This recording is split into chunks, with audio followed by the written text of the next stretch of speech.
It is important to understand how the opioid use disorder emerges, because that will basically require that you tailor your treatment accordingly.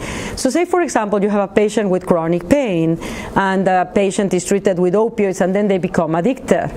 Then you're going to have to handle the opioid use disorder while at the same time managing the pain condition itself.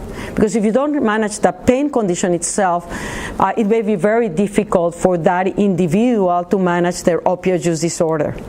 Now let's take a different example. You have a patient that is depressed, and actually as part of the depression may start to take opioids to auto-medicate, and they become addicted.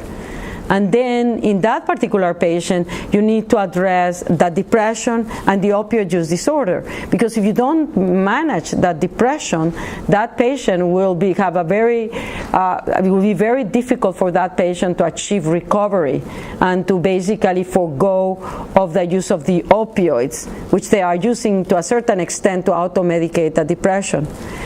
And also, if you have a patient that is addicted to opioids and is depressed and is suicidal, you need to address the suicidality, because if you don't, the risk of them overdosing is extremely high.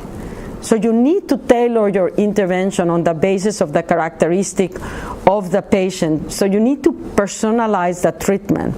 So while you may be using, say, for example, buprenorphine for the management of these three conditions, or in the case, you may want to use naltrexone if it's not a patient that requires opioids for the management of their pain, but because they are depressed, if you can manage them with extended release naltrexone, you need to address their needs for depression. You need to address their potential that they may have suicidality, and you would need to monitor very, very carefully.